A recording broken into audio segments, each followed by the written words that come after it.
इस तरह से सब कुछ शुरू हुआ। परमेश्वर ने ब्रह्मांड और उसमें मौजूद हर चीज को 6 दिनों में बनाया।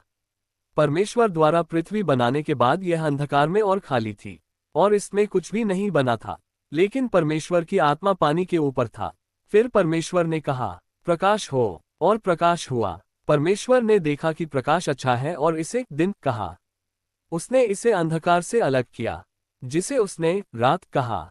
परमेश्वर ने सृष्टि के पहले दिन प्रकाश बनाया। सृष्टि के दूसरे दिन परमेश्वर ने बोला और धरती के ऊपर आकाश बनाया। उसने ऊपर के पानी को नीचे के पानी से अलग करके आकाश बनाया।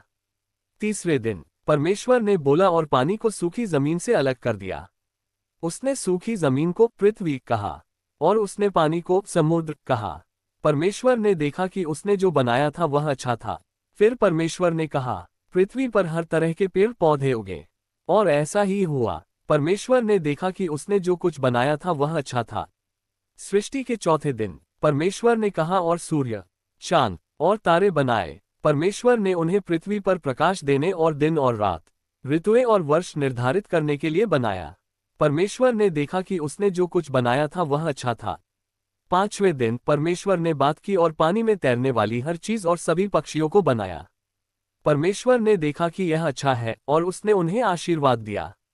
सृष्टि के छठे दिन परमेश्वर ने कहा, सभी प्रकार के जमीनी जानवर होने दो।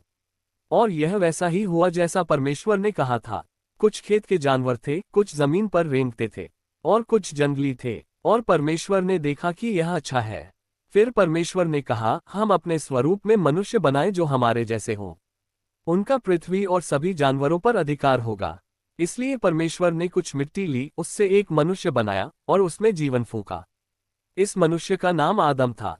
परमेश्वर ने एक बगीचा लगाया जहां आदम रह सकता था, और उसे उसकी देखभाल करने के लिए वहां रखा।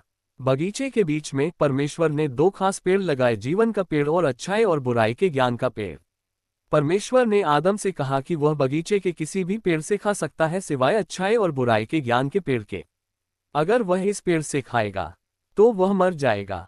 फिर परमेश्वर ने कहा, मनुष्य का अकेले रहना